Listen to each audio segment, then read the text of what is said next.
أعوذ بالله من الشيطان الرجيم بسم الله الرحمن الرحيم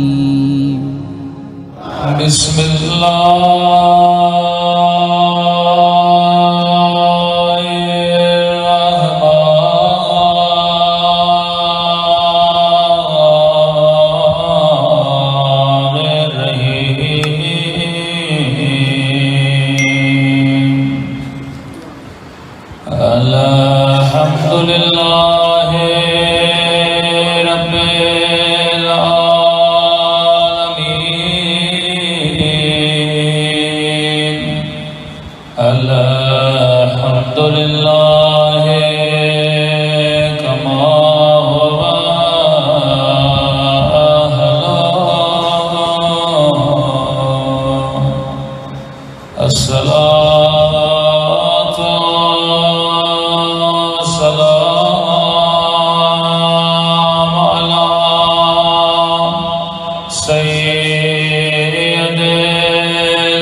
اما بعد فقد قال سبحانہ وتعالی فی محکم کتابہ بسم اللہ الرحمن الرحیم انما ولیکم اللہ ورسولہ والذین آمنوا الذین یقیمون الصلاة ویؤتون الزکاة وهم راکعون. صلوات پڑھ محمد وعلی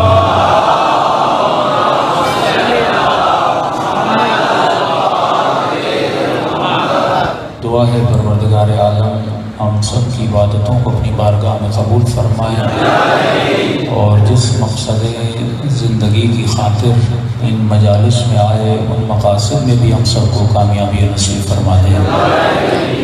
مسلسل ولایت نظری اور ولایت عملی کے عنوان سے گفتگو ہو رہی ہے کہ جب تک انسان نظریے کو بھی اپنی عقل سے نہ پرکھے تب تک انسان کو ہدایت نہیں ملتی، اور جب دین عقلانی نہ ہو، دین آباء و اجداد سے لیے ہوئے لفظوں کا نام ہو، تو وہ انسان بہت جلدی گمراہ ہو جاتا ہے.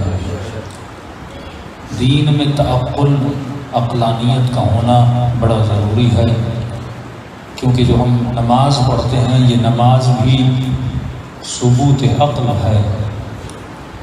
کہ میں نے مثال دی تھی، کسی جوان نے کہا تھا کہ مولانا نماز پڑھتے کیوں ہیں جب خدا غنی ہے؟ آپ نے کہہ دیا مجلس میں کہ وہ نہ کسی چیز کا محتاج ہے، نہ اسے کسی چیز کی ضرورت ہے، پھر نماز پڑھنے کی ضرورت کیا ہے جب بندہ نہیں پڑھنا چاہتا اور یہ کہا جائے کہ پڑھو اور اگر نہیں پڑھو گے تو سزا ملے گی، تو کیا میری نماز سے خدا کو کیا ملتا ہے؟ میرے روزے سے خدا کو کیا ملے گا؟ یہ بندے کو صبح سے لے کر شام تک بھوک میں بٹھا کر خدا کو ملتا کیا ہے؟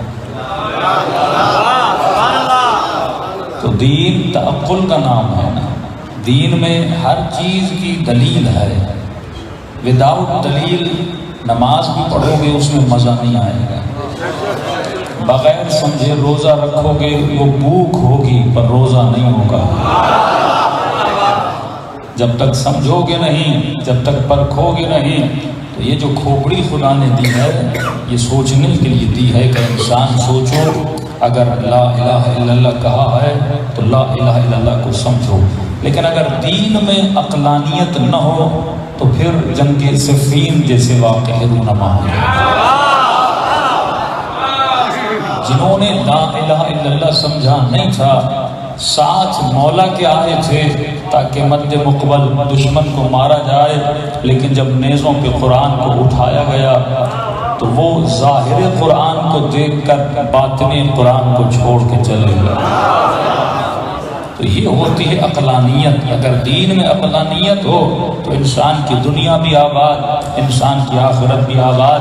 پھر ہر مفتی، ہر مولوی لا الہ الا اللہ پڑھ کے تجھے گمراہ نہیں کر سکتا، محمد رسول اللہ کہہ کے تجھے گمراہ نہیں کر سکتا، اور علی ولی اللہ کہہ کے بھی تجھے گمراہ نہیں کر سکتا۔ کون لوگ گمراہ ہوتے ہیں؟ تو سادہ لوگ ہوتے ہیں جن کے اندر عقلانیت نہیں ہے۔ تو دین میں اگر عقلانیت ہو تو انسان بڑی آسانی سے دشمن کے حربوں کو سمجھ جائے۔ یعنی تصور کریں کہ پورا کوفہ انتظار حسین کا کر رہا تھا پر استقبال ابن زیاد کا کر بیٹھا۔ یہ تب ہوتا ہے جب امام شناس نہ ہو، جب انسان کے اندر درایت نہ ہو، فہم نہ ہو، شعور نہ ہو۔ تو یہ شعور کہاں سے ملتا ہے؟ جب تو علم حاصل کرتا ہے، جب تو باب مدینۃ العلم کے ساتھ مل جاتا ہے۔ اب آسان سی جواب دوں میں آپ کو کہ ہم نماز کیوں پڑھتے ہیں، اس کا فلسفہ کیا ہے؟ نظریہ نہیں، نظریے کے لیے تعقل بھی ہو، انسان سوچے کہ جو کر رہا ہوں کیوں کر رہا ہوں۔ تو لہٰذا میں نے ایک عام سی مثال دے کے سمجھایا۔ میں نے کہا یہ بتاؤ، اگر خدا نہ خواستہ بیٹی بیمار ہو جائے اور ڈاکٹر کہے کہ بیٹی کو کینسر ہے اور تقریباً 50 لاکھ کا خرچہ ہے، اور تو بہت غریب ہے، کھیتی باڑی کرنے والا، تیرے پاس 50 لاکھ تو ہے نہیں، تو کیا کرے گا؟ کہ مولانا ڈھونڈوں گا کسی امیر کو جس سے جا کے مانگوں۔ میں نے کہا اگر کوئی امیر مل گیا جو سخی تھا، جس نے تجھے تیری بیٹی کے لیے 50 لاکھ دے دیے، اب تو نے جا کے علاج کروایا، اب بتا اس کا احسان کیسے چکائے گا؟ تیرے پاس کچھ بھی نہیں تھا، تو فقیر تھا، اس نے تجھے پیسے دیے، تو نے بیٹی کا علاج کروایا، بیٹی ٹھیک ہو گئی۔ اب 2 طریقے ہیں اس کے احسان کا بدلہ چکانے کے۔ ایک طریقہ یہ ہے جو اس نے پیسے دیے ہیں وہ اسے واپس کر، اور شکریہ کے لیے اس کا تھینک یو بھی بول دے۔ 50 لاکھ دیے ہیں، 50 لاکھ واپس کر۔ اگر تیرے پاس نہ ہو پھر دوسرا طریقہ کیا ہے؟ کہتے ہیں مولانا میں اس کے پاس جاؤں گا، اسے کہوں گا میرے پاس تجھے دینے کے لیے تو کچھ نہیں ہے، لیکن تو نے اتنا بڑا احسان کیا ہے، میری بیٹی کی جان کو بچایا ہے، 50 لاکھ مجھے دیے ہیں، میں تو غریب سا آدمی ہوں، منتھلی 20,000 بھی نہیں کماتا، آپ کے 50 لاکھ کہاں اور کیسے دوں گا؟ تو میں اس کو یہ کہوں گا کہ قبلہ جو خدمت آپ مجھ سے لینا چاہتے ہیں میں خدمت دینے کے لیے تیار ہوں، کہیں تو آپ کے در پہ نوکری کروں، کہیں تو آپ کی کھیتی باڑی میں کام کروں۔ تو میں نے کہا اب جو وہ کہے گا وہ کرو گے؟ کہتے ہاں، احسان کا بدلہ چکانا ہے تو اسی طرح چکانا پڑے گا۔ میں نے کہا اس نے 50 لاکھ دیے تھے، کیونکہ تو اس کا احسان چکا نہیں سکتا، لہٰذا جو وہ کہے گا وہ تو کرے گا۔ اسی طرح نبی فرماتے ہیں کہ اے انسان، سب سے بڑا احسان اگر تیرے اوپر کسی نے کیا ہے تو تیرے رب العالمین نے تیرے اوپر کیا ہے۔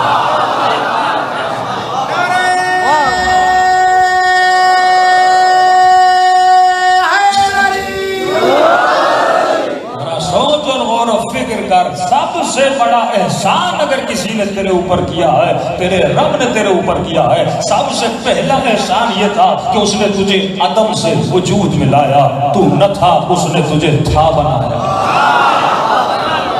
تیرا وجود ہی نہیں تھا، اس نے تجھے وجود دیا، نہ بناتا نہ تو ہوتا، نہ کوئی تجھے جانتا، لیکن اس نے تجھے نہ تھا لیکن تجھے تھا بنایا۔ اس نے عدم سے وجود میں لایا، اور جب وجود میں لایا تو وجود تو کئی چیزوں کا ہے، تجھے مچھر نہیں بنایا، تجھے مکھی نہیں بنایا، تجھے پتھر نہیں بنایا، تجھے حیوان نہیں بنایا، اس نے تجھے وجود انسان عطا کیا، اور وجود انسان عطا کرنے کے بعد تجھے عام انسان نہیں بنایا بلکہ مسلمان بنایا، عام مسلمان نہیں بنایا، علی کے ماننے والا بنایا، تیرے دل میں علی اور اولاد علی کی محبت کو ڈال دیا، تیرے دل میں مصطفیٰ کی محبت کو ڈال دیا، تجھے بولنے کے لیے زبان کو دیا، سننے کے لیے کانوں کو دیا، دیکھنے کے لیے آنکھیں عطا کی، دعا کرنے کے لیے ہاتھ عطا کیے، چلنے کے لیے پاؤں عطا کیے۔ اب دو صورتیں ہیں، تو اس کے احسان کا بدلہ چکائے، یا تو جو کچھ اس نے دیا اسے واپس دے،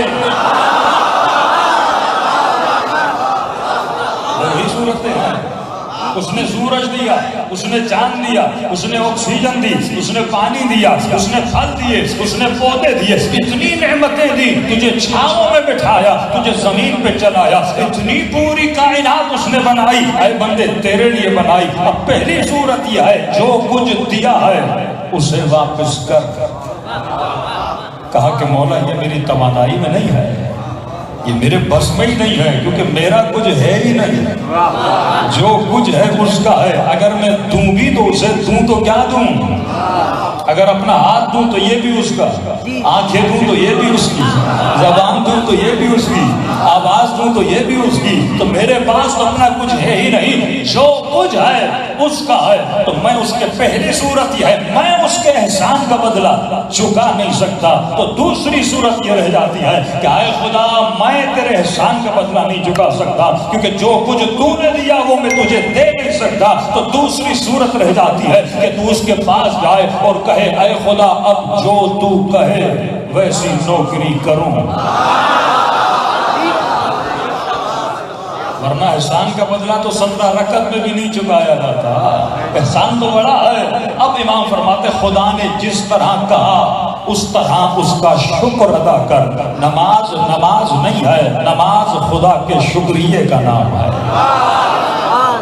جب رات کو آدھی موت میں سو کر بلند ہوتے ہو تو 2 رکعت پڑھ کے اس کا شکریہ ادا کیا کر، اور جب مارکیٹ میں جا کے کام کرتے ہو تو پھر دوپہر کو آ کے اس کا شکریہ ادا کر۔ کہ مولا یہ مختلف وقتوں میں نماز کو کیوں واجب کیا گیا؟ فرمایا کیونکہ صبح کی نماز پڑھنے کے بعد پھر زمانے میں جاتا ہے، غافل ہو جاتا ہے، پیدا کس نے کیا تھا، بھیجا کس مقصد کے لیے تھا، وہ دوبارہ تجھے بلا کر غفلتوں سے بیدار کر کے اٹھاتا ہے، تو میرے لیے بنا تھا، تو میرے لیے پیدا ہوا تھا، پھر تجھے سجدے دلواتا ہے، پھر تو عام مقاج میں لگ جاتا ہے، پھر بھول جاتا ہے تو کس لیے پیدا ہوا تھا، پھر تجھے مغرب کی اذان میں بلاتا ہے کہ اے بندے آ میں تجھے بتاؤں تو کس کے لیے بنا تھا۔ تو اس طرح دن میں 5 مرتبہ اپنے خدا کا شکریہ ادا کر، اور اس کی آواز آتی ہے ان شکرتم لازیدنکم، اگر تو شکر ادا کرے گا نعمتیں بڑھا بڑھا کر ادا کروں گا،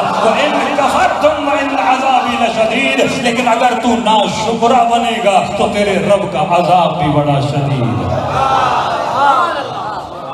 نماز سے اسے کچھ نہیں ملتا، نماز ایک اخلاقی عمل ہے، شکریہ کرنے کا، تو رب کا شکر ادا کرتا ہے جس نے تجھے اتنا عطا کیا۔ اور ایک سیاستدان، ایک مالدار بھی کچھ دیتا ہے نا، ایک فقیر کو 10 روپے بھی دیتے ہو نا، وہ 10 دعائیں دیتا ہے، وہ 10 دعائیں دیتا ہے فقیر کو، تو کم از کم اس کی دربار کا فقیر بن۔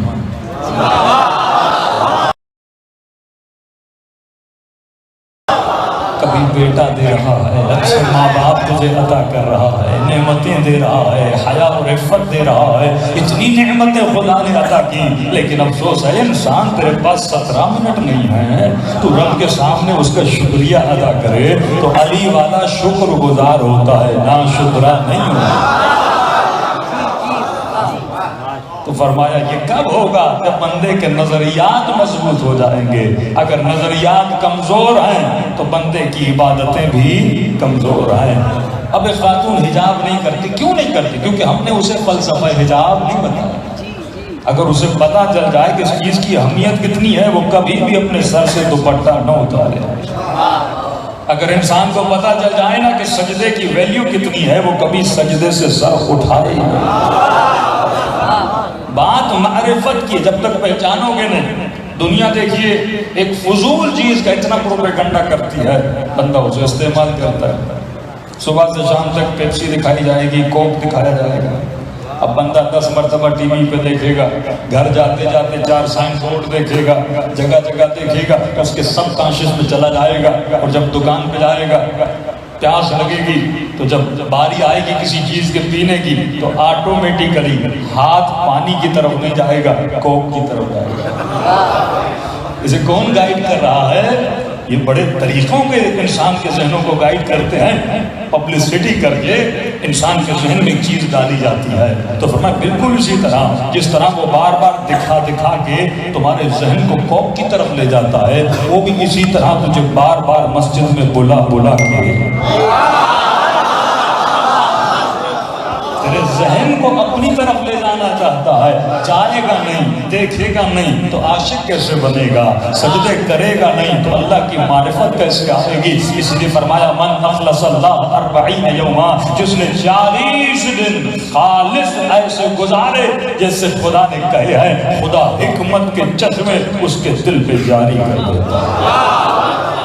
لیکن بندہ گزارے، بندہ سمجھے کہ توحید کا مطلب کیا ہے، رب العالمین کے دربار میں سر کو جھکانا کیسا ہے۔ دیکھیے 2 سسٹم ہیں، کیونکہ آخری مجلس ہے، تھوڑی بہت حالات پہ بھی بات کرنی ہے۔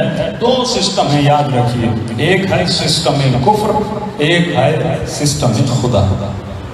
اہل بیت نمائندے ہیں اللہ کے سسٹم کے، اور ان کے دشمن نمائندے ہیں کفر کے سسٹم کے۔ یہ 2 سسٹم کس چیز پہ بیس ہے، اس کو سمجھنے کی ضرورت ہے۔ مثال کے طور پہ یہ بلڈنگ کھڑی ہے، اس کی کوئی فاؤنڈیشن ہے جس پہ یہ بلڈنگ بیس ہے۔ مثال کے طور پہ ہماری ساری مجلسیں کس چیز پہ بیس ہیں؟ ذکر حسین ابن علی پہ، یعنی ابتدا ذکر سے ہوتی ہے، انتہا بھی ذکر سے ہوتی ہے۔ تو ہر چیز کا ایک بیس ہوتا ہے، فاؤنڈیشن ہوتی ہے۔ تشیع کی فاؤنڈیشن جو ہے وہ ولایت اہل بیت پر ہے، ٹھیک ہے۔ مد مقابل لوگوں کی فاؤنڈیشن خلافت کے بیس پر ہے۔ آپ ولایت والے ہیں، وہ خلافت والے ہیں۔ حالانکہ ہم بھی خلافت والے ہیں، لیکن کیونکہ خلافت کا نام عزیز تھا، خوش نام تھا، لیکن یزید جیسوں نے آ کر اسے بدنام کر دیا۔ تبھی مودودی جو نام استعمال کرتے ہیں وہ کہتے ہیں خلافت اور ملوکیت، حالانکہ ملوکیت کوئی نہیں تھی، وہ بھی ساری خلافت ہی تھی، لیکن ایک چیز کو جدا کرنے کے لیے اس نے 2 نام رکھے، کیونکہ خلافت بدنام ہو رہی تھی۔ پہلے ایسے خلیفہ ان کے لیے بڑے عزیز ہیں، اس کے بعد یزید جیسا آ گیا، یزید کے باپ جیسے آ گیا، اس کے بیٹوں جیسے آ گئے، بنو عباس جیسے آ گئے، تو تھی تو وہ بھی خلافت، لیکن مودودی نے کہا کہ ملوکیت ہے تاکہ خلافت بدنام نہ ہو، تو کیونکہ نام بدنام ہو گیا تو ہم کہتے ہیں ولایت۔ حقیقت میں ولایت خلافت ہے، خلافت ولایت ہے۔ ہمارے لیے خلیفہ وہ نہیں ہوتا جو تخت پہ بیٹھے، اگر تخت پہ نہ بھی ہو، علی گھر کی زمین پر بھی ہو، اس وقت بھی خلیفہ ہے۔ اس وقت بھی اللہ کی ولایت ہے۔ اب دو خلافتیں ہیں، ایک خلافت ہے من الناس، ایک خلافت ہے من اللہ، بندوں کی دی ہوئی خلافت، اللہ کی عطا کی ہوئی خلافت۔ فرق اتنا ہے۔ اہل بیت کو کہاں سے ملی؟ اللہ کی طرف سے۔ ان کو کہاں سے ملی؟ بندوں کی طرف سے۔ ڈیموکریسی کا تصور کر لیں، پاکستان میں اتنے لوگوں نے عمران خان کو چنا ہے تو یہ پاکستان کے سمجھے ایک طرح سے خلیفہ ہے۔ کس نے چنا؟ لوگوں نے، اللہ نے نہیں چنا۔ اہل بیت کو کس نے چنا؟ اللہ نے چنا، کیونکہ جب لوگوں نے چنا تھا تو جنگ صفین میں لوگوں کے من میں جب آئے علی کے ساتھ تھے، اور جب آیا علی کا ساتھ چھوڑ کے چلے گئے۔ لیکن جس کا تصور یہ ہو کہ یہ اللہ کے چنے ہوئے ہیں، تو پھر کربلا کے میدان میں تجھے 72 اطاعت میں نظر آتا ہے۔ ان دو چیزوں کو سمجھیے۔ اب حکومت امام زمانہ اور حکومت طاغوت دو چیزوں پہ بیس ہے۔ امام زمانہ جب حکومت بنائیں گے اس کا بیس کیا ہوگا؟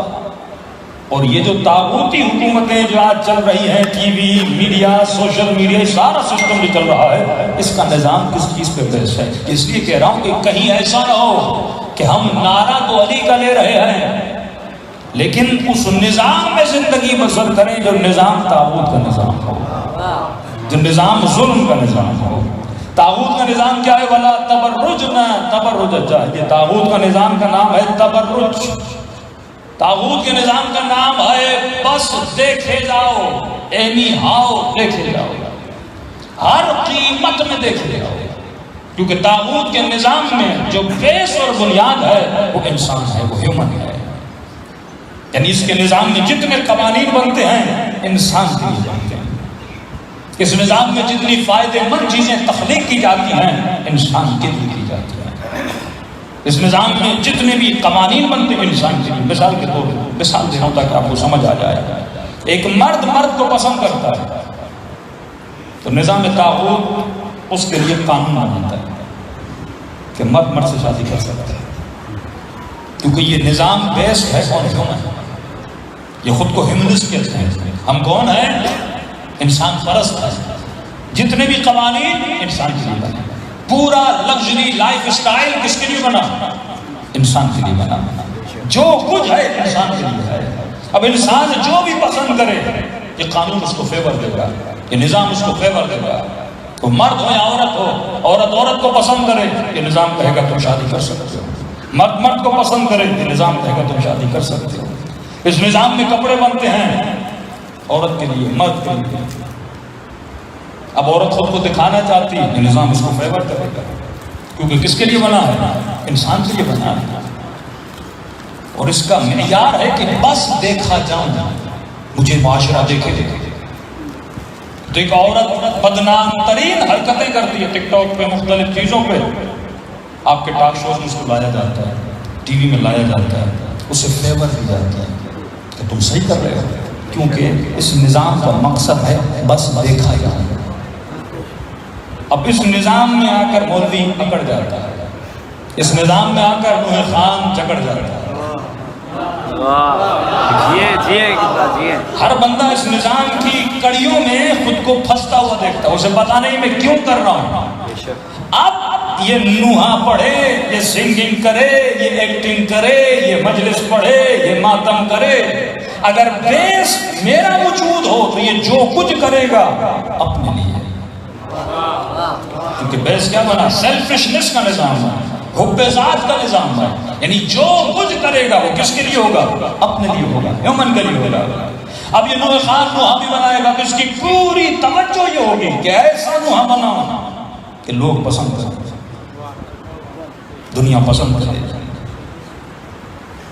ہر حرکت کرنے کے لیے تیار ہو جائے گا کہ دنیا پسند کرے، مجھے واہ واہ ہوگا، سوشل میڈیا پہ زیادہ سے زیادہ مجھے سبسکرپشن ملے، زیادہ سے زیادہ مجھے لائک ملے، زیادہ سے زیادہ میری ویڈیو کو شیئر کیا جائے، یہ ہر گفتہ بولنے پر تیار ہو جائے گا، یہ ہر جملہ بولنے پر تیار ہو جائے گا، وہ چاہے خطیب ہو، وہ چاہے نوح خان ہو، وہ چاہے عام مومن ہو، وہ ایسی ایسی مجلسیں بنا بنا کے پڑھے گا جس سے لوگ راضی ہوں۔ بے شک کیونکہ اس نظام کا بیس ہیومن بنا، اس نظام کا مرکز اور محور کون بنا؟ انسان بنا. انسان کو کیا پسند ہے وہ پڑھے گا، لوگوں کو کیا پسند ہے وہ پڑھے گا، معاشرے کو کیا پسند ہے وہ پڑھے گا، اس وقت چل کیا رہا ہے وہ پڑھے گا. کیونکہ بیس کیا ہے؟ انسان. وہ خاتون کو فیور دے گا، وہ مرد کو فیور دے گا. یہ ایکٹر، یہ ایکٹریس، سارا محور کیا ہے؟ انسان ہے نا. پوری فلم انڈسٹری کس کے محور میں گھومتی ہے؟ انسان کے ارد گرد گھومتی ہے. اس کا کعبہ انسان ہے، اس کا قبلہ انسان ہے. یہ قوانین انسانوں کے لیے بناتا ہے. وہ مرد و عورت ہو، وہ بس چاہتی ہے میں دیکھی جاؤں، بے حیا ہو کر دیکھی جاؤں تو بے حیائی کرے گی، اور یان ہو کر دیکھی جاؤں اور یانی کرے گی. کیونکہ اس کا مرکز ہے میں دیکھی جاؤں. اور یہ نظام اس کو سپورٹ کرے گا، یہ نظام اس کو اسٹیج دے گا، یہ نظام اس کو اسکرین دے گا، یہ نظام اس کے لیے سہولتوں کو فراہم کرے گا، اور ہر وہ سہولت دے گا تاکہ تو دیکھا جائے. آپ کو نظر آ رہا ہے جیسی خواتین، ایسے جوان، ایسے مرد یہ نہیں سوچ رہے ہم کر کیا رہے ہیں. اور میں نے کئی سال پہلے مجلسوں میں مثال دی تھی کہ ہیومن کو دکھانے کے لیے اب انسان سوچتا نہیں ہے کہ میں کر کیا رہا ہوں، بس وہ چاہتا ہے دیکھا جاؤں، دیکھا جاؤں، دیکھا جاؤں، دیکھا جاؤں. اور خود کو دکھانے کے لیے انہوں نے کتاب بنائی، ورلڈ گنیز بک. میں نے کہا تھا یہ بے وقوفوں کی کتاب ہے، عقل مندوں کی نہیں، بے وقوفوں کی کتاب ہے. آپ پڑھیں گے ورلڈ گنیز بک کو، ریکارڈ قائم کیے گئے. بھائی ایک بندے نے اپنے سر سے 400 کروڑ توڑ دیے. یہ کمال بشر تھا. یہ وہ انسان تھا جس کو خدا نے پیدا کیا تھا کہ جس سر سے اس کو سوچنا چاہیے تو اس سے اخروٹ توڑ ڈالا. ٹی وی دکھاتا ہے ہاں بھائی فلاں پاکستان کے اتنے اخروٹ توڑے، فلاں نے اتنے اخروٹ توڑے، فلاں نے اتنے اخروٹ توڑے. اور ایک چائنیز کو دکھایا جو اپنے سر پر کوئی 25 مرتبہ گھوما. یہ ریکارڈ ہے انسان کا. اور ایک خاتون کو دکھایا گیا جس نے اتنے سیکنڈ میں اتنے برگر کھا لیے. یہ انسان کا ریکارڈ ہے. کہ مولانا مشکل ہے اتنے برگر کھانا، اس نے کھائے، اتنے برگر کھائے. ہوتا ہے نا گاؤں میں کہ ایک سانس میں ایک بوتل پی گیا. یہ کون سا کمال ہے تو ایک سانس میں ایک بوتل پی گیا. یہ جوان کس نظام میں جی رہا ہے؟ پہلے گاؤں میں ہوتا تھا کون کتنا گھی کھاتا ہے. ہوتے تھے نا ملاکھڑے عجیب عجیب قسموں کے کہ لوگ بھوک مر رہے ہیں، اپنے مرغے کو بادام کھلا رہے ہیں.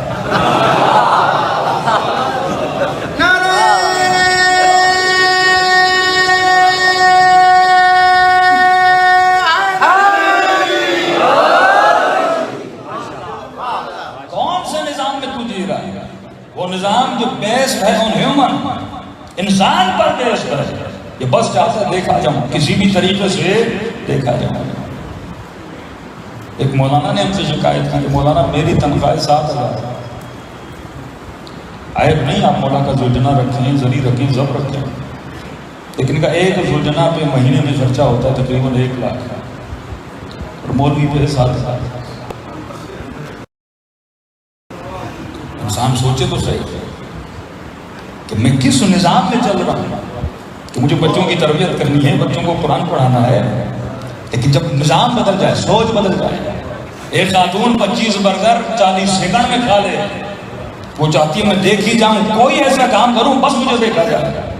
تو میں نے کہا تھا اگر زیادہ کھانا کمال ہوتا تو بھینس مجھ سے زیادہ کھائے.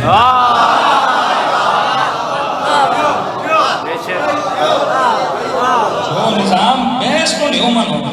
اب آپ سوال کریں گے پھر امام زمانہ کا نظام کس چیز پہ بیس ہوگا؟ یہ مین کوئسچن ہے، یہ مین بات ہے جس کو سمجھنے کی ضرورت ہے. صرف منبر پہ بیٹھ کے امام زمانہ کی باتیں کرنا، قصے سنانا کون سی بڑی بات ہے؟ اصل سمجھو کہ نظام مہدویت کیا ہے، امام زمانہ کا نظام کیا ہے.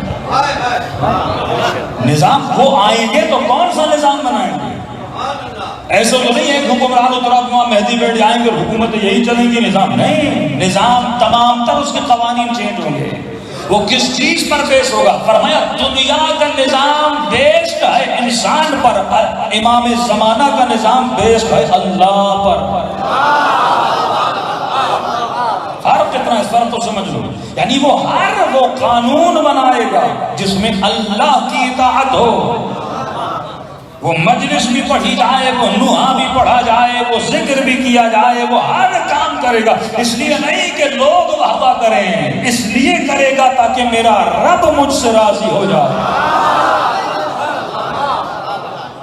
میں نے کہا اگر عقل ہو بندے میں تو ایک نوحہ پڑھے، اس کو 1 ملین سبسکرائبر ملے، 1 ملین لائکس ملے، حالانکہ تجھے یہ علم بھی نہیں کہ مجھے لائک جو کر رہا ہے وہ شرابی ہے، کبابی ہے، کچھ ہو رہا ہے، اتنے لوگوں نے لائک کیا، کس نے تجھے لائک کیا؟ یہی تو قانون طاغوت اور ڈیموکریسی کا قانون ہے کہ جو بندہ ووٹ دے اگلا بندہ جیت جاتا ہے۔ اب یہ نہیں پتا ووٹ دیا کس نے، شرابی نے، چرسی نے، موادی نے۔ تو ڈیموکریسی میں کیا ہوتا ہے؟ ایک پروفیسر کا ووٹ ایک چرسی کا ووٹ برابر ہے، یہ ڈیموکریسی ہے نا۔ ایک بالکل شرابی کبابی، اس کے پاس شناختی کارڈ ہے، اس کا ووٹ، اور ایک پی ایچ ڈی پاس، ایک آیت اللہ سمجھو، ایک عالم سمجھو، ایک مرشد سمجھو، اس کا ووٹ بھی اس کے برابر ہے۔ یعنی اگر گاؤں میں 20 عالم اور 40 چرسی ہو، جیتے گا کون؟ جس کو 40 چرسی کے ووٹ ملے۔ یہ ڈیموکریسی کا نظام بیسڈ آن ہیومن، انسان کے ووٹ پر بیس ہے، انسان کی ویلیو، یعنی اس کا مرکز اور محور کون ہے؟ انسان بنا ہے۔ یہ ویلیو نہیں کہ ووٹ کون دے رہا ہے، بس ووٹ ملے، اب ووٹ لینے والے کیا کرے گا؟ چرسی کو بھی ہاتھ مارے گا کہ ہمیں ووٹ دے دو، ہمیں سپورٹ کر دو، تو یہ آٹومیٹکلی نظام لوگوں کے سامنے جھک جاتا ہے۔ حسین کربلا پہنچے، کسی کے سامنے نہیں جھکے۔ یہ وہ نظام ہے جو اہل بیت کا، کہ ہم دنیا کو نہیں دیکھتے کہ دنیا کہاں جا رہی ہے، ہم یہ دیکھتے ہیں کہ اللہ کہاں جانے کا حکم دے رہا ہے۔ جو بیسڈ آن گاڈ ہے، اللہ پر نظام کے قوانین بنتے ہیں۔ تو میں نے کہا ہے نوح خاں، ہے مجلس پڑھنے والے، ہے ذکر علی کرنے والے، ہے خیر کا کام کرنے والے، ہے راہ حسین سے ماتم کرنے والے، ایک نگاہی ہے کہ لوگ دیکھیں، لوگ راضی ہو جائیں، 10 لوگ مجھے واہ کریں، 100 لوگ مجھے لائک کریں، 1000 لوگ مجھے سبسکرائب کریں، لیکن اگر اس کے وجود میں توحید ہوتی، یہ پوری کوشش کرتا ہزاروں پسند کریں یا نہ کریں، بس ایک حسین مجھے پسند ہے۔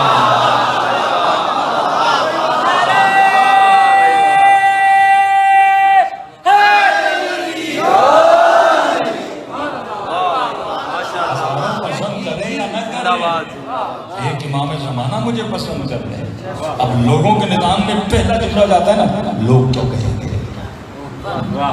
خواتین کہتی ہیں لوگ کیا کہیں گے، میاں کو کہتی ہے لوگ کیا کہیں گے، میاں کہتا ہے لوگ کیا کہیں گے۔ یہ لوگ جو آتا ہے نا، یہ بیسٹ کنزومر ہے۔ یہ سوچو خدا کیا کہے گا، امام زمانہ کیا کہے گا، تجھے شرم کیوں آتی ہے؟ لوگ تجھے کھلاتے نہیں ہیں، پلاتے نہیں ہیں، تیرا رازق بھی وہ ہے، تیرا مالک بھی وہ ہے، تجھے عزت دینے والا بھی وہ ہے، ذلتوں کا مالک بھی وہ ہے۔ تو اگر تو توکل خدا پہ کرے اور نظام کو نظام الہی میں بدل دے تو اے انسان، تمہاری دنیا بھی آباد، تمہاری آخرت بھی آباد۔ صلی اللہ علیہ محمد۔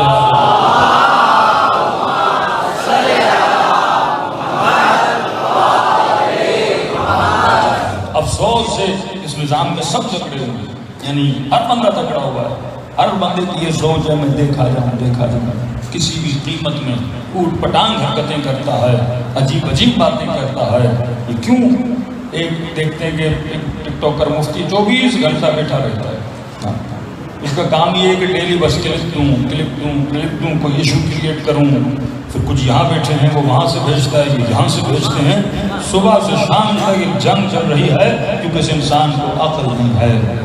سوشل میڈیا کی جنگ سے بہتر تھا تو لوگوں میں محبت کو بانٹتا، ایک بندے کو علی والا بنائے، ایک بندہ حبیب ابن مواہر بنے، ایک ابن عباس، ایک مالک اشتر جیسے لوگ بنائے، جس طرح نبی نے، جس طرح علی نے، جس طرح آل علی نے بنائے تھے۔ میں نے کئی سال پہلے ایک فارمولہ دیا تھا، لوگ کم عمل کرتے ہیں لیکن کر کے دیکھیں۔ مثال کے طور پہ آج آخری مجلس ہے اور مثلا 500 لوگ اس مجلس میں موجود ہیں، مثال دے رہا ہوں، اگر سب لوگ ٹھان لیں، یہ تہیہ کریں، ارادہ کریں، زیادہ نہیں، اگلے سال تک، آج 5 سفر ہے، اگلے سال کی 5 سفر تک، زیادہ نہیں، صرف ایک بندے کو مولا بنائیں۔ ایک فارمولہ دے رہا ہوں آپ کو، اب کوئی آفس میں کام کرتا ہے، کسی کا کوئی ڈرائیور ہوگا، کسی کوئی نوکرانی ہوگی گھر میں، کسی کا کوئی دوست ہوگا جو ریزنیبل بندہ ہو، جس پہ کام کرنے کا فائدہ بھی ہو.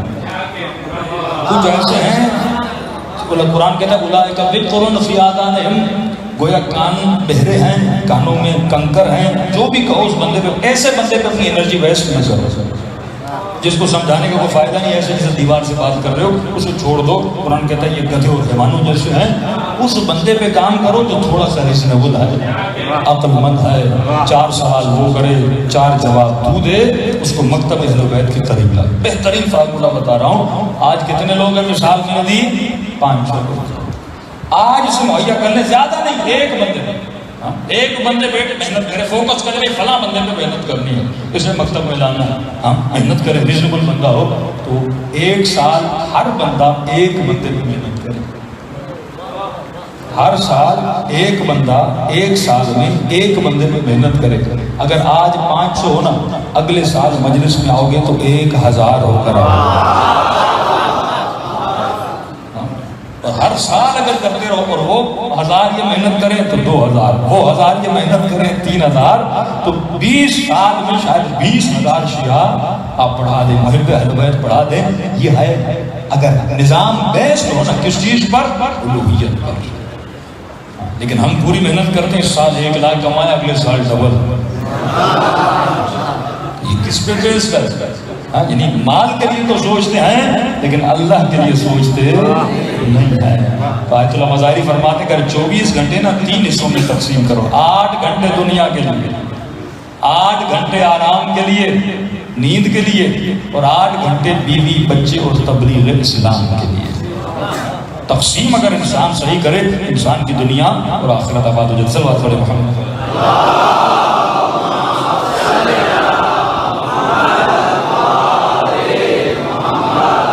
بارہ دیگر صلوات پڑھے محمد.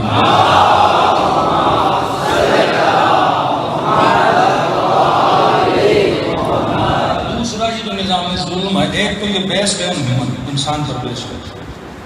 دوسرا یہ نظام لوگوں کو کنٹرول کرتا ہے ایک چیز کے ذریعے، اس کا نام ہے ڈر، خوف. اس کو پتا انسان کی کمزوری ہے ڈر. تو یہ آپ کو ڈر کے ذریعے آپ کو کنٹرول کرتا ہے.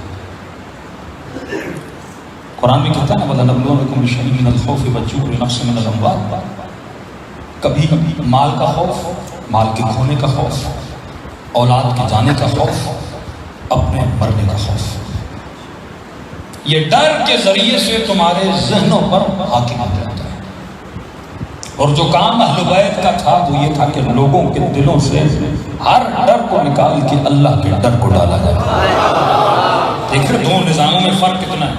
وہ نظام بیسڈ ہے اللہ کے قوانین پر، یعنی ہر وہ کام جس سے رب راضی ہو، اور یہ نظام کہتا ہے ہر وہ کام جس سے انسان راضی ہو. اس نظام کا رب انسان ہے، اس نظام کا رب پروردگار عالم ہے. یہ انسانوں کو خوش کرنا چاہتا ہے، وہ خدا کو خوش کرنا چاہتا ہے. یہ پہلا فرق. دوسرا وہ نظام چلاتا ہے ڈر کے ذریعے سے. سمپل سی مثال دوں، جب بھی کرفیو لگانا تھا کورونا کا، اس سے پہلے کہ ڈر کی لہر چلتی تھی. میڈیا پہ آپ دیکھتے ہوں گے، محسوس کیا ہوگا. اب لوگ ایسے تو کرفیو نہیں لگائیں گے، ایسے تو ماسک نہیں پہنیں گے. تو اس سے پہلے کیا کیا جاتا تھا کہ ڈر کی لہر. اچانک سے کرفیو سے پہلے آپ کو پتا چلا آج 500 مرے، آج 600 مرے، آج 300 مرے، آج 200 مرے، آج فلاں مر گیا، آج فلاں مر گیا. معاشرے میں کیا آ جائے گا؟ ڈر آ جائے گا. اور جب ڈر کی لہر ٹھہرتی ہے تو پھر سارے لوگ کرفیو بھی لگاتے ہیں. سیاسی پارٹیاں پہلے کیا کرتی ہیں؟ کراچی کا آپ کو یاد ہے پرانے حالات، آج 7 گرے، آج 8 گرے، آج 9 گرے، آج 17 گرے. اور ایک فون کال آتی تھی پورا کراچی بند. کس کی حکومت تھی؟ ڈر کی حکومت تھی. نبی نے مکے میں آ کے ڈر کو توڑا. سب سے پہلے ڈر کو توڑا جاتا ہے. پہلا حربہ یہ ہوتا ہے اسے خریدو، نہیں بک رہا تو ڈراؤ، نہیں ڈر رہا تو جھکاؤ، نہیں جھک رہا تو مارو. آخری حربہ تھا مارنا. یہی کام تھا. اہل بیت کو خریدنا چاہتے تھے. اہل بیت تو ایسے تھے کہ ان کو کوئی خرید سکتے. انہیں ایک نہیں خریدا تھا، وہ بھی خدا تھا. شب ہجرت جس نے علی کو خریدا وہ خدا تھا. کسی میں دم نہیں کہ اہل بیت کو خرید سکے، کیونکہ اہل بیت کی قیمت کوئی لگا بھی نہیں سکتا. دے بھی تو کیا دے ان کو، کچھ ایسا ہے ہی نہیں جو اہل بیت کو خرید پائے. دوسرا کہیں کو جھکا ہوگا خوف کے ذریعے، ڈر کے ذریعے، قید و بند کے ذریعے. امام حسن عسکری، عسکری کیوں کہا جاتا ہے؟ فوجی چھاونی میں مولا پڑا تھا. کربلا کا میدان ڈر کا میدان تھا. خیموں کو آگ لگائیں گے، بچوں کو اسیر کریں گے، ماؤں کو ماریں گے، بہنوں کو ماریں گے. کیوں سیدہ کے گھر پہ حملہ ہوا؟ جانتے تھے نا ایک مرد، اس کی غیرت سب کچھ، اس کا ناموس ہوتا ہے. تو یہ اٹیک کرتے تھے ناموس پر، گھروں پر، تاکہ ڈر کی فضا کو قائم کیا جائے. اور کبھی کبھی قوموں کو آزمانے کے لیے دیکھا جاتا ہے کہ ان کے اندر ڈر کتنا ہے، اور اس کو چیک کرنے کے لیے تھوڑا تھوڑا کر کے ان کو آزمایا جاتا ہے. یہ جو FIRs کا سلسلہ ہے، یہ جو آپ کے علماء کی گرفتاری کا سلسلہ ہے، یہ وہی کڑی ہے کہ ہم دیکھیں ایک دن کے لیے گرفتار کر رہی ہے قوم، کیا کرے گی؟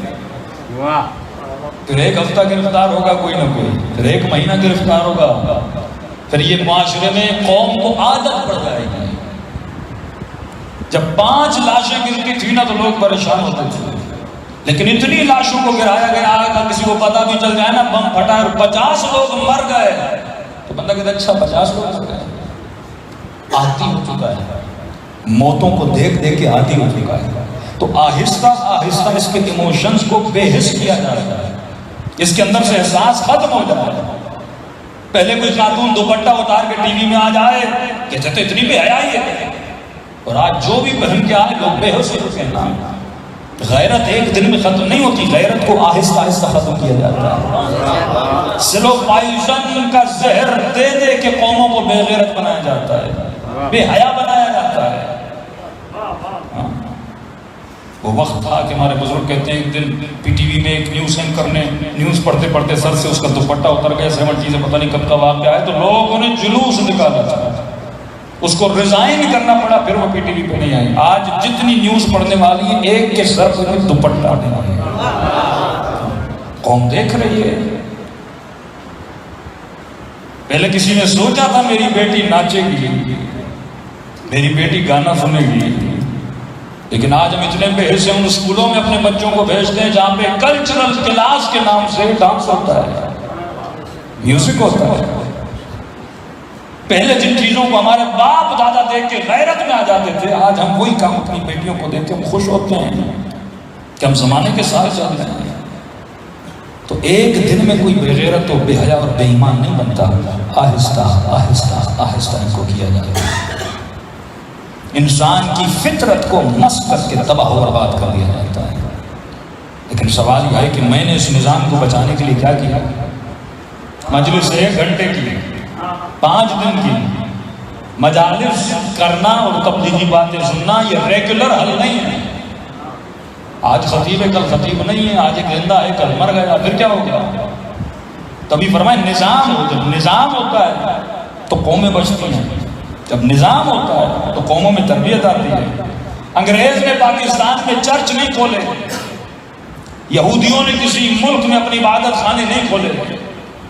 مسلمان جھگڑتا ہے کہ سرکاری زمین پہ قبضہ کر کے مجھے مسجد بنا دے. یہ بے وقوفی کی حد اور انتہا ہے. کسی شرم نہیں آتی قبضے کی زمینوں پر مسجد امام بارگاہ بنانا چاہتا ہے. جب تمہاری یہ ابتدائی غاصب سے ہے تو تیری انتہا تمہارا مولوی بھی غاصب ہوگا نا. جتنی مسجدیں آپ سروے کریے اور کراچی کی مختلف جگہوں کی نام نہیں لینا چاہتا کسی مکتب کا، 60% ان کی مساجد قبضے کی زمینوں پر ہے. سرکاری زمین پہ گئے، 2 بندوں نے نماز پڑھی، 4 بندوں نے نماز پڑھی، مسجدیں بنتی گئی. لیکن ہندوؤں نے کبھی اپنی عبادت خانے کھولے، مسیحیوں نے کبھی چرچ کھولے. وہ جس بھی ملک میں گئے انہوں نے کچھ نہیں کھولا. کیا کھولا انہوں نے؟ اسکول کھولے. ہائی لیول کی ایجوکیشن دی اور اس ایجوکیشن میں اپنا کلچر دیا ہے. بچوں کو لبرل بنایا، سیکولر بنایا. باپ بڑا دیندار ہے لیکن بیٹی دیندار نہیں ہے. باپ بڑا آزادار ہے لیکن بیٹا آزاد ہے. مولانا پتہ نہیں، گھر میں نماز بھی پڑھاتا ہوں، سب کچھ کرتا ہوں، مجلس میں لے جاتا ہوں، لیکن مجھے بیٹی میں یا بیٹے میں وہ رنگ نظر نہیں آتا. بھائی کیسے نظر آئے گا؟ وہ تیرے ساتھ کم رہتی ہے، اسکول میں پڑھانے والی ٹیچر کے ساتھ زیادہ رہتی ہے. یہ جب بچی اسکول میں جائے گی، اس کی ٹیچر، کچھ عام اسکول ہے لیکن کچھ بگن ہے، سٹی ہے، مختلف اسکولز ہیں، ان کے کپڑے تو جا کر دیکھیے، ان کا پہناوا تو جا کر دیکھیے. بے حیائی کی حد ہے وہاں اسکولوں میں. تو یہ بچی جب دیکھے گی اس کا رول ماڈل کون ہے؟ اس کا ٹیچر ہے نا. مجلس میں آ کر سنتی ہے میرا رول ماڈل جناب سیدہ ہے، لیکن اسکول میں اس کو جا کے دیکھتی ہے. مجلس میں آ کے جوان سنتا ہے میرا رول ماڈل حضرت عباس ہے، لیکن اسکول میں جا کے اس کے ٹیچر کو تو دیکھو. نہ حیا ہے نہ شرم ہے. کلچرل کلاسز کے نام سے ڈانس ہو رہا ہے، ہر چیز ہو رہا ہے، مکس بچوں کے اسکولز بنائے گئے ہیں. تو انہوں نے آ کے اسکول کھولے. ہماری کمزوری بھی تھی کہ ہمیں پورا نظام انگلش نظام ہے، سلیبس ان کا، کتابیں ان کی، بکس ان کی. ظاہر پڑھانا کسی لینگویج سے کوئی دشمنی نہیں ہے. لینگویج علم کو حاصل کرنے کی کھڑکی کا نام ہے. دنیا کی کوئی بھی لینگویج، عربی آئے گی قرآن سمجھ پاؤ گے، انگلش آئے گی، سائنسی بک مختلف جو کام کا علمی کام کو سمجھ پاؤ گے. لینگویج سے دشمنی نہیں ہے. سوال یہ ہے کہ جو پڑھا رہا ہے وہ کیسا ہے. پڑھانے والا اگر اچھا ہو تو یزید کا بیٹا بھی باپ کے تخت کو تھوک کے چلا جائے.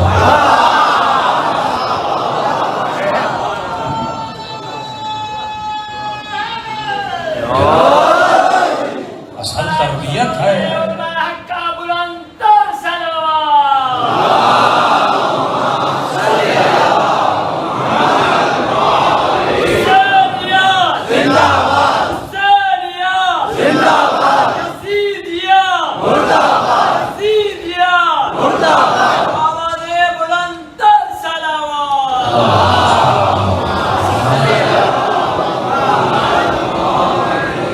جتنے مسائل ہیں قومی مسائل، ان سب کا حل یہ ہے کہ ہم کیا کریں؟ اسکول کھولیں. کیونکہ پہلی سے لے کے یا پریپ یا کے جی سے لے کے اگر 9th کلاس تک تم نے اپنے بچے کو عادل بنا دیا، اسے نیک بنا، اسے حرام حلال کی تمیز دے دی، اب یہ کل ڈی ایس پی بنے گا، اے ایس پی بنے گا، انجینئر بنے گا، ڈاکٹر بنے گا، جو بھی بنے گا نیک بنے گا. تو بچوں کو انجینئر تو بنا رہا ہے، ڈاکٹر تو بنا رہا ہے، لیکن انہیں عادل نہیں بنا رہا ہے. کیا فائدہ یہ ڈی ایس پی بنے، اے ایس پی بنے اور لوگوں سے رشوتیں لیتا پھرے، یہ ڈاکٹر بنے اور غریبوں کا پیٹ پھاڑتا پھرے، ہاں انجینئر بنے اور راشی انجینئر بنے تو فائدہ نہیں نا. پھر تو نے کوئی محنت نہیں کی نا. بچے کو ایسا بناؤ جیسے علی نے سلمان بنائے تھے. تربیت، اصل تربیت کہاں ہوتی ہے؟ گھر میں نہیں ہو سکتی. گھر میں ماحول تم دو گے لیکن اصل ماحول ہے اسکول کا. یا تو اسکول نہ بھیجو، وہ بھی ممکن نہیں ہے. بچے کو بھیجنا ہے، یہ بھی ممکن نہیں میں کسی زیادہ اسکول میں بھیجوں، ایسے اسکول میں بھیجوں جس میں پڑھائی اچھی ہو، سلیبس اچھا ہو، انگلش میڈیم ہو. تو اس کا واحد طریقہ ہے کہ قوم اپنے اسکول کھولے. صرف امام بارگاہ نہیں ہے. یاد رکھنا تم اپنے اسکولوں کو بھی امام بارگاہ بنا سکتے ہو. اصل پیغام حسین ہے نا. وہ پیغام حسین مجلس کے ذریعے جائے یا اسکول کے ذریعے جائے، بات تو ایک ہی ہے نا. بچہ یہاں بھی آ کے حسینی بنے گا، اسکول میں بھی جا کے حسینی بنے گا. ہاں 2-2 لاکھ 3-3 لاکھ ایک مجلس پہ خرچہ ہو جاتا ہے. یہ 4 مومن مل کے 20 لاکھ جمع کر کے ایک حسینی اسکول بناتے ہیں جہاں پہ بچہ سیکھے نا. آج اتنے مسئلے میں کس چیز کو آدمی ایڈریس کرے؟ ایک مسئلہ تو نہیں ہے نا. شیعہ سے لڑ رہا ہے مختلف مسائل میں. ذاکروں کا ایشو الگ ہے، انجمنوں کا ایشو الگ ہے. پھر جو دیندار ہیں تنظیموں کا ایشو الگ ہے. ایک تنظیم دوسرے سے نہیں بنتی. پھر آگے جاؤ مومن سب کچھ بن گیا، پھر آگے جاؤ اس کے کردار کا مسئلہ ہے، کردار سازی کا مسئلہ. آدمی کہاں بیٹھے؟ اتنے مسائل ہیں کہ مجالس میں تو ڈسکس. تو اصل جو تربیت ہے وہ تربیت بچے کی اسکول سے ہو سکتی ہے. مدرسہ بھی اچھی چیزیں بنانا، لیکن مدرسے کا اتنا فائدہ نہیں جتنا اسکول کا. مدرسے میں 20 لوگ جائیں گے مولوی بننے، لیکن یہ جو 5 لوگوں کے بچے ہیں یہ کہاں جائیں گے؟ ان کو بھی تو دین پڑھانا ہے نا، ان کو بھی تو امام زمانہ کے نظام پڑھانا ہے، سکھانا، یہ کہاں سیکھیں گے؟ تو اس سے اچھا نہیں ہم مدرسے کے 2 اچھے ٹیچر اسکول میں لگا دیں؟ تو اصل کام ہے جو اسکول کے ٹیچرز ہیں ان کی ٹریننگ کی جائے، اس خاتون کو بتایا جائے کہ بچے کی تربیت، بچہ پڑھتا نہیں ہے، بچہ دیکھتا ہے، ایک طرح دے ناٹ لسن، وہ سنتے نہیں ہیں، وہ دیکھتے ہیں کہ تو کیا کر رہا ہے۔ انگریز خاتون تھی نا، وہ بک پڑھ رہی تو اس کا بچہ بھی بک پڑھ رہا تھا۔ ایک پاکستانی نے کہا بھائی ہم تو جوتے مار مار کے تھکے، پڑھتا ہی نہیں ہے، تو نے بچے کو کیا کیا، تو بھی بک اور بچہ چھوٹا وہی بک۔ تو اس نے کہا یہی تو مسئلہ ہے، تو کہتا ہے، میں کہتی نہیں، میں دکھاتی ہوں۔ جب ماں کو کتاب پڑھتے دیکھے گا تو پڑھے گا، جب باپ کو نماز پڑھتے دیکھے گا تو پڑھے گا۔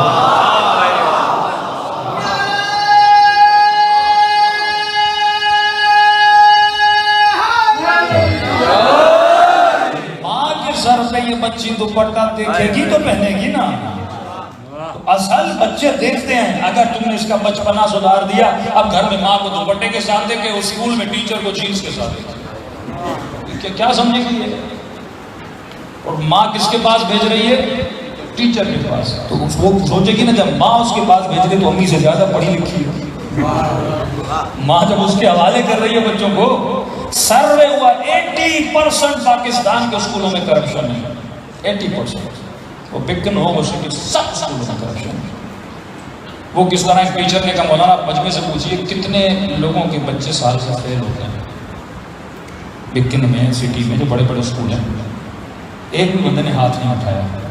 تو اس سے بڑی کرپشن ہوتی ہے کوئی بچہ فیل ہی نہیں ہو رہا۔ ہمارے چھوٹے بھائی تھے، جب چھوٹے تھے اسکول سے جب بھی دیکھوں کوئی گولڈ میڈل لے کے آ رہا ہے، فرسٹ نمبر کپ لے کے آیا، فرسٹ نمبر پھر کپ لے، نے کہا بھائی تو نمبر 1 ہی آ رہا ہے ہر سال، چکر ابھی کبھی تو آدمی فیل ہوتا ہے، ہر دفعہ تو نمبر 1 کا۔ وہ ٹیچر کی بابا سے دوستی ہے نا، سلام لکھ کے دیتا ہے۔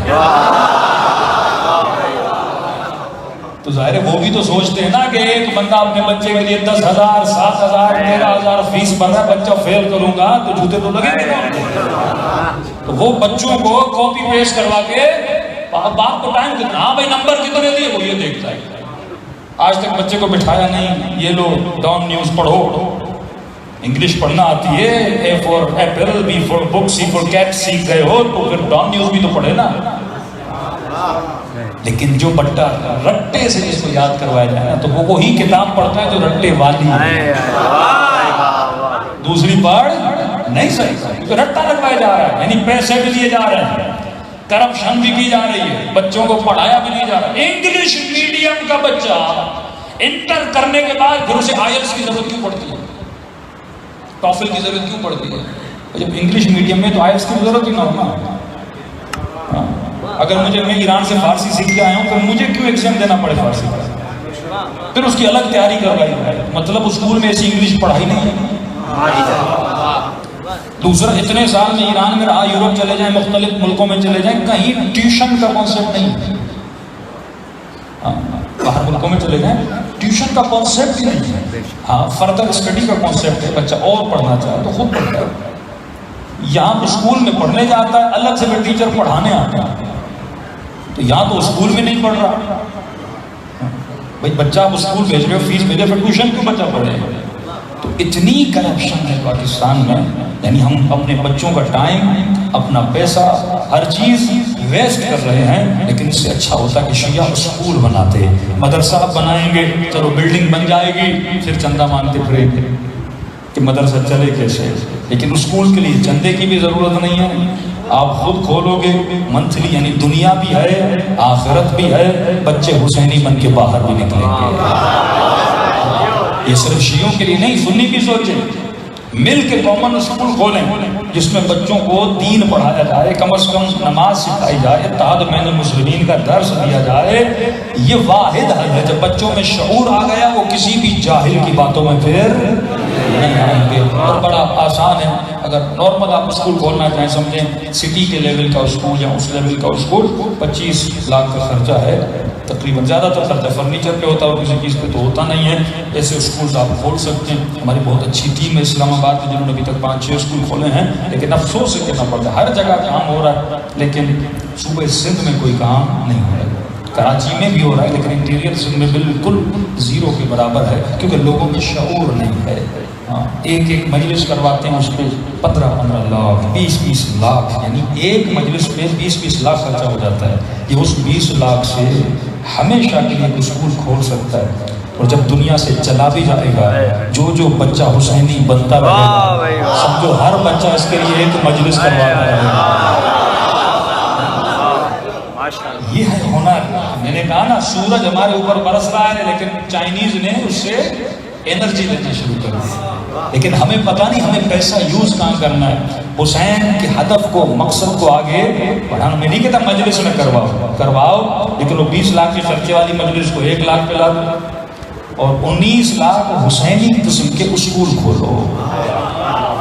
اب یہ 100 بچے 50 بچے جب ایسے سدھر کے نکلیں گے کہ معاشرے کے لیے کیا بن جائیں گے, رول ماڈل بن جائیں گے.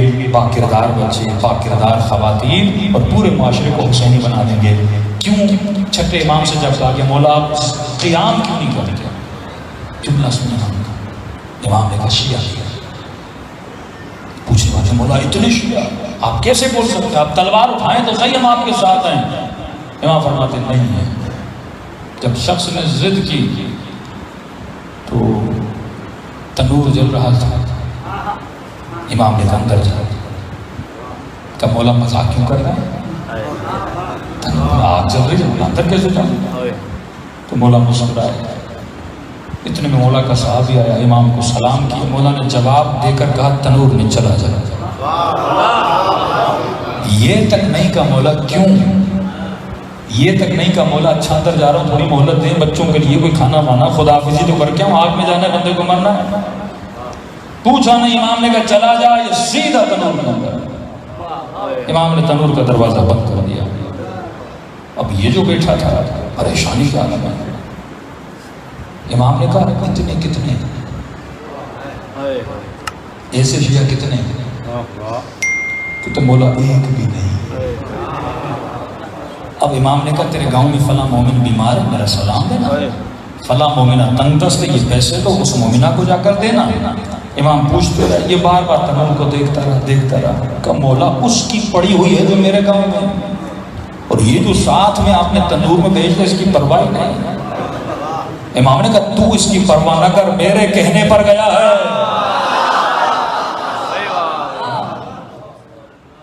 حال تعجب میں کہا جا تنور کا دروازہ اٹھا, اور اس نے جیسے اٹھایا وہ گل و گلزار بن چکا تھا. اسے یقین تھا کہ امام بھیج رہے ہیں تو امام کے حکم کی تعمیل کرنی ہے, وہ آگ ہو یا پانی ہو مجھے جانا ہے. ہر صورت میں یہ ہے وَسَلِّمُوا تَسْلِيمًا کی منزل کہ مولا قیام کیوں نہیں کرتے کہ شیعہ نہیں. امام کا عجیب جملہ فرمایا جیسے میرے بابا حسین کے پاس تھے, اگر ویسے 25 بھی ہو تو جعفر صادق قیام کر. 70 بناؤ 100 بناؤ لیکن ایسے بناؤ.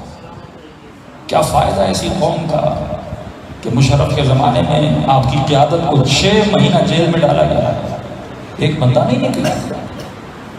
بے حسی تھی. یہ بے حسیوں کی نشانیاں ہیں. یہ آپ کا ایمان, آپ کی عقیدت چیک کی جا رہی ہے آہستہ آہستہ. یہ کیسز ہوں گے 1 FIR 20 FIR 25 FIR, ایک بندے کو قید, آگے شاید آپ لوگوں کو پھانسیوں کو بھی چڑھاتے ہیں. یہ چیک اینڈ بیلنس ہوتا ہے کہ دیکھا جائے قوم کتنی بے حس. اور یہ بے حسی مجلسوں کے ذریعے سے ختم نہیں ہوتی جب تک مضبوط ایجوکیشن سسٹم نہ ہو. بچپن سے بچوں کو تیار نہ کرو, کیونکہ یہاں پہ مجمع میں کوئی 40 کا کوئی 50 کا, جب بندہ 50 سال ہو جاتا ہے عادت کو چھوڑنا بڑا مشکل ہوتا ہے, لیکن بچہ جلدی چھوڑ دیتا ہے. درخت چھوٹا ہونا کھینچو گے تو جڑ سے نکل آتا ہے, لیکن جب بڑا ہو جائے نا تو جڑیں نکلتی نہیں ہیں, اس کو کاٹنا پڑتا ہے. تو بڑے بندے کو سدھارنا بڑا مشکل ہے, لیکن چھوٹے بچوں کو سدھارنا بڑا آسان ہے. یہ بھی جہاد ہے, جہاد علمی ہے. مجلس ماشاءاللہ بہت ہیں, مجلسیں کریں, ذکر حسین کریں, لیکن اس کے ساتھ ساتھ 10 مومن 15 مومن 20 مومن مل کے ایک علمی جہاد کریں. مکتب آپ کا باقی ہے نا 5ویں اور 6 امام کی وجہ سے. یہ مکتب جتنا کچھ ہے ان 2 اماموں نے جتنا علم دیا، علمی جہاد کیا. کتابیں نہ ہوتی، علم نہ ہوتا، فقہی مسائل نہ ہوتے، حدیثیں نہ ہوتی، تو ہم ممبر سے کیا بیان کرتے ہیں؟ آپ کیا بتاتے ہمارے اماموں نے ہمیں کیا دیا؟ تو جتنا علم دیا تو پتہ چلا. آج کہنا پڑ رہا ہے مجھے کہ آپ کا جو دشمن ہے نا پاکستان میں عقیدتی اعتبار سے، اور پاکستان کی کسی بھی یونیورسٹی میں آپ چلے جائیں، مجلس میں اتنا وقت نہیں آپ کو حالات کا بتایا جائے، کسی بھی یونیورسٹی میں اسلامیات کے شعبے میں چلے جائیں، کسی بھی ایسے شعبے میں جو پروفیسر ہیں جا کر دیکھیے وہ کس مکتب فکر کے ہیں. انہوں نے یونیورسٹیاں بھر دی، انہوں نے ہر طریقے کا کام کیا، بچوں پہ، جوانوں پہ، تاجروں پہ، انجینئروں پہ، ڈاکٹرز پہ. میں نے اپنی آنکھوں سے بزنس مینوں کو دیکھا، ڈاکٹرز کو دیکھا جو پاکستان سے چلے تھے تبلیغی جماعت کا حصہ بن کے مختلف افریقن کنٹریز میں. اس قدر وہ قربانیاں، ٹکٹ خود بھر کے جاتے تھے کہ بھئی ہم 10 دن تبلیغ دین کرنے جا رہے ہیں. ہاں تو یہ جس طرح آپ مجلسیں کرتے ہیں وہ اس طرح گھر گھر جا کے کیا کرتے ہیں؟ تبلیغ کرتے ہیں. سسٹم ہو تو دنیا میں انسان کو کامیابی ملتی ہے، تو بہترین سسٹم شیعہ سنی بھی آپس میں مل کے بنا سکتے ہیں. اور اس یلغار کو، سیکولرزم، لبرلزم آپ کے بچوں کو بے دین بنایا جا رہا ہے، یہ دجالی سوچ، طاغوتی سوچ لائی جا رہی ہے اسکولوں کے ذریعے، اس کے سلیبس کے ذریعے. تو بہترین طریقہ ہے کہ آپ اسکول کھولیں، اسکول میں بہترین ٹیچر رکھیں. کوئی بھی کھولنا چاہے، ٹیمیں موجود ہیں، آپ کو تیار کریں گی، آپ کو سکھائیں گی، اور بڑی آسانی سے آپ کے بچے یعنی یہ کاپی کلچر سے بچ جائیں گے. سرکاری اسکولوں میں کاپی ہے، میٹرک یعنی بچہ فیل ہے لیکن نمبر لے کر آتا ہے کیونکہ سارا کاپی پیسٹ ہوتا ہے نا، ساری محنت کاپی. حرام شرعاً بھی حرام ہے اگر کوئی کاپی پیسٹ کلچر میں جا رہا ہے، یعنی حرام بھی کر رہا ہے بچہ. دنیا بن رہی ہے، نہ آخرت بن رہی ہے. یہ کل بچہ ڈرائیور بنے گا، چپڑاسی بنے گا، لیکن علی والا دنیا میں بھی سب سے آگے، آخرت میں بھی سب سے آگے. یہ بچوں کے ذہن میں ڈال دیے کہ بچہ تجھے کمیشن پاس کرنی ہے، بچے ڈی ایس پی بننا ہے، ایس پی بننا ہے، جج بننا ہے، بہت بڑی پوسٹ پہ تمہیں جانا ہے. جب بچپن سے اسے بڑی بڑی پرواز کی ذہن فکر اس کے ذہن میں ڈالو گے تب یہ بچہ اس طریقے سے پڑھے گا. لیکن ہمارے ہوتا ہے کہ سرکاری نوکری مل جائے، کوئی پٹے والی مل جائے، یہ آخری ذہن ہمارے ذہن ہوتا ہے کہ چپڑاسی کوئی سرکاری، کوئی نو اسکل، کوئی آرٹ اسکل. یہ سوچ اپنے بچوں کو نہ سکھاؤ. یا بچوں کو تجارت میں ڈالو، بزنس میں ڈالو، ترقی کریں. بوہرا کمیونٹی دیکھ لیں، میمن کمیونٹی دیکھ لیں، مختلف ہمارے شیعوں کے اندر خوجہ کمیونٹی دیکھ لیں، جنہوں نے بزنس کر کر کے اپنے خاندانوں کو، اپنی سوسائٹی کو انہوں نے آگے بڑھایا. اسی ذریعے سے کمیونٹی بڑھ سکتی ہے، غربت سے نکل سکتی ہے. صرف ایک مجلس کرانے سے کچھ نہیں ہوتا جب تک کمپلیٹلی اپنی سوچنے کا طریقہ، اپنی زندگی کرنے کا طریقہ نہیں بدلیں گے. صلی اللہ علیہ محمد محمد.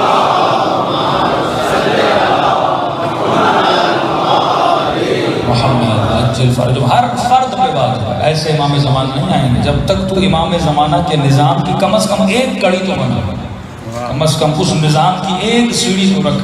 کیونکہ مولانا ہو نہیں سکتا، نہیں. خدا کہتا ہے از تو حرکت از خدا برکت، تو حرکت کر خدا خود برکت ڈال دیتا. کس نے سوچا تھا مولا حسین کربلا جائیں گے؟ یزید نے کیا سوچا تھا؟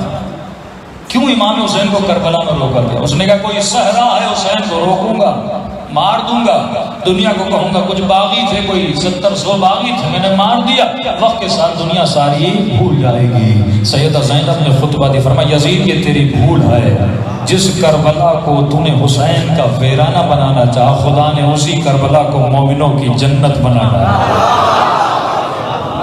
سوچا تھا یزید نے کہ 26 ملین لوگ کربلا جائیں گے، حج سے زیادہ تعداد حسین کی ظاہروں کی تعداد تھی جو کربلا جا رہے تھے. تو ایک پلاننگ شیطان کرتا ہے، ایک پلاننگ خدا کرتا ہے. تو خدا کی پلاننگ کا حصہ تو بن، پھر دیکھ خدا برکت کیسے ڈالتا ہے. دلوں کو کربلا لے کر چلیں.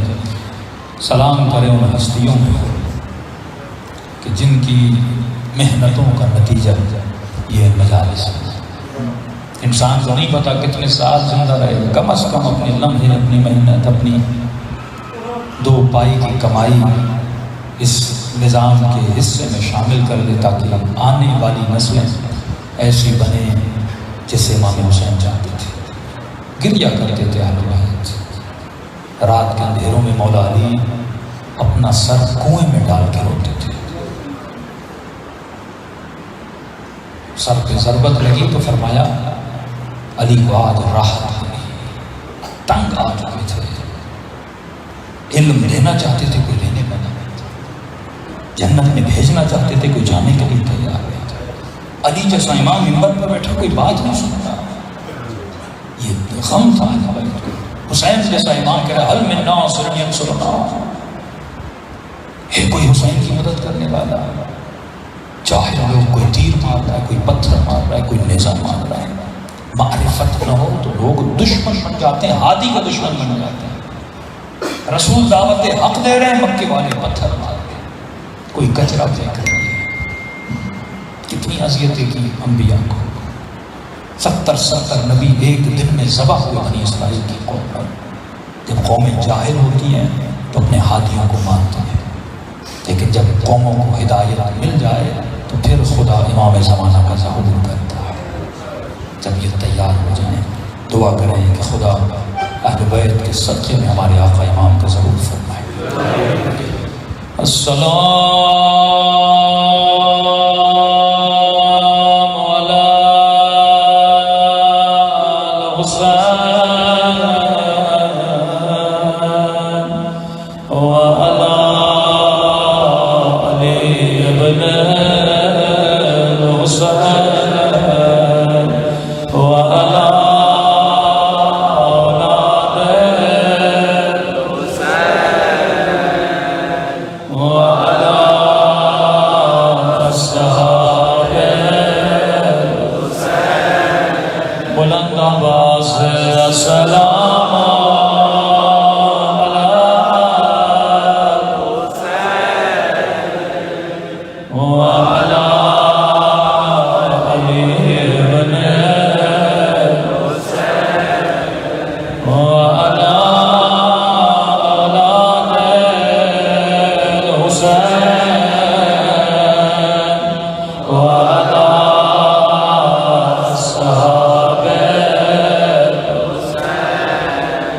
میرا سلام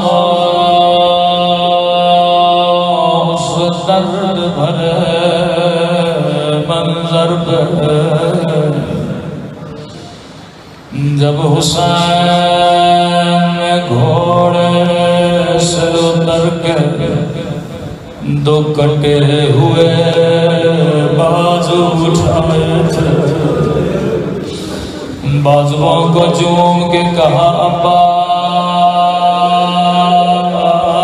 میری کمر ٹوٹ گئی۔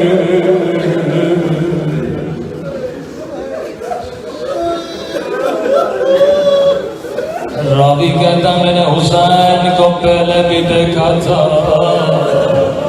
عجیب جملے ہیں مقتل کے جملے، فرمایا اکبر کی لاش پہ حسین کو دیکھا تھا، سر کے بال سفید ہو گئے۔ جب اکبر کے لاش پہ آئے تو بلند بلند آواز میں رونے لگے، رو کر کہنے لگے ادونی یا بنیا، میرے لال مجھے آواز دو، تیرے بابا کو کچھ نظر نہیں آتا۔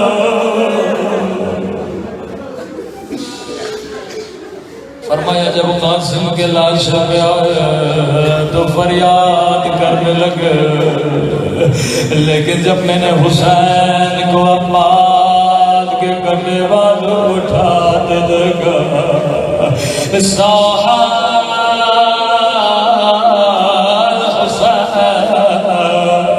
حسین نے چیخیں مارنا شروع کی، رو کر کہنے لگے عباس اٹھو، یہ لشکر والے تیرے حسین پہ ہنس رہے ہیں۔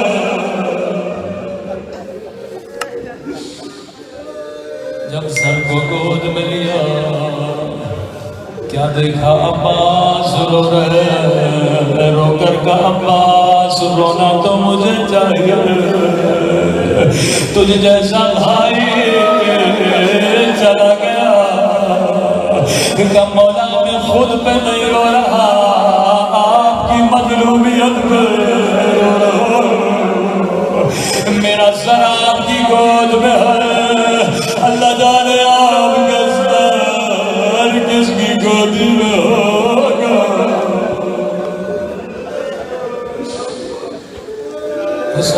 کی کمر ٹوٹی جب عباس چلے گئے، لیکن سب سے بڑا نقصان زینب کا ہوا۔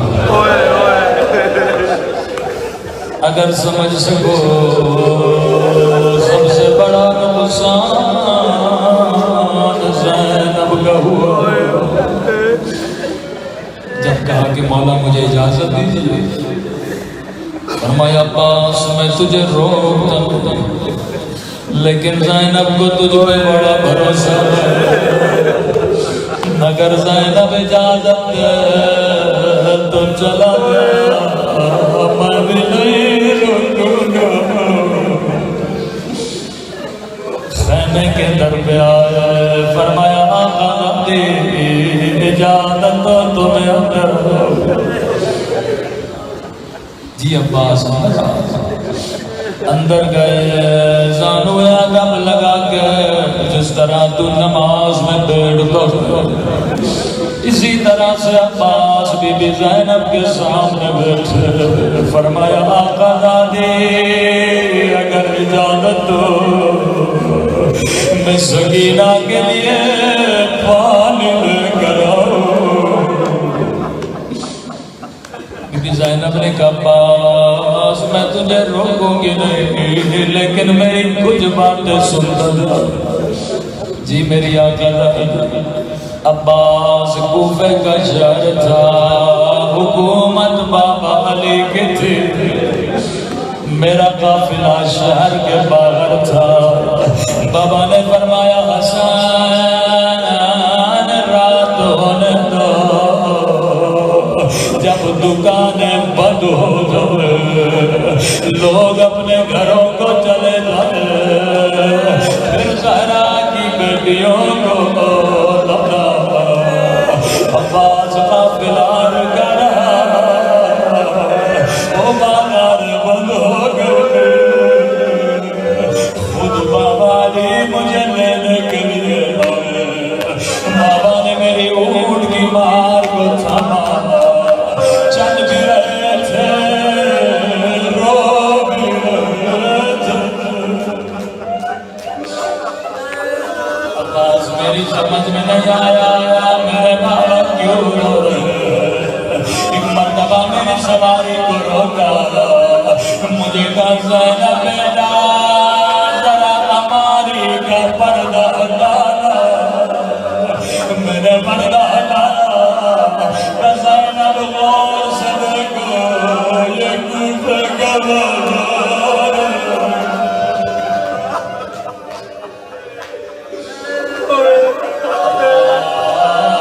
میری سمجھ میں نہیں آ رہا تھا بابا بیٹیوں کو بازار کیوں نکالا ہے۔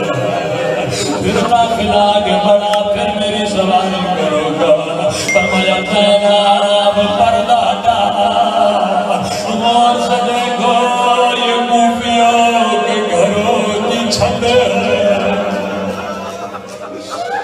عباس میری سمجھ میں کچھ بھی نہیں، قافلہ اور آگے بڑھا، اب بابا نے میرے اونٹ کو روکا، کہا زینب بیٹا پردہ ڈالا، زینب غور سے دیکھو یہ کوفے کے چوک، عباس مشرا لگا۔ میں نے کہا بابا بازار دکھانے آئے، حسن کو دکھائیے، چوک دکھانا ہے عباس کو دکھائیے، بابا بیٹیوں کا بازار دکھا جائے۔ عباس بابا نے میری سواری کو بٹھایا، ماری کا پردہ ہٹایا، کبھی میری کلائیوں کو چومنے لگے، کبھی میرے سر کے بوس لینے لگے، رو کر کہا زینب یہی بازار ہوگا، تیرے ہاتھوں میں رسیاں، تیرے سر کو چادر ہوگی۔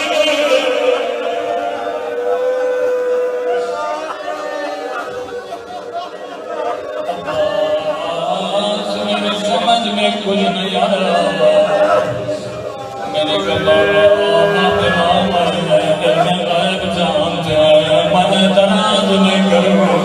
ایسا جملہ کا زینب کے جگر پھٹتا ہے فرمایا بابا آیا جسمی بہن کا ایک بھائیو بابا اس کا بھی کوئی نام نہیں لیتا بابا اللہ نے مجھے 18 بھائی دیے اللہ نے مجھے حسن جیسا بھائی دیا اللہ نے مجھے عباس جیسا بھائی دیا سنو گے عباس بابا نے کیا کہا فرمایا زینب اس وقت حسین رہ گئے اس وقت عباس رہ گئے ایک مرتبہ زینب نے کہا عباس کھڑا ہو جا قاضی عباس کھڑے ہوئے بی بی زینب نے دونوں باہیں عباس کے گلے میں ڈالی رو کر کا خدا اب میں زینب سمجھ گئی او میری جان مجھنے کا وقت قریب ہے او میرے ہاتھوں میں رسیاں بدلے کا وقت قریب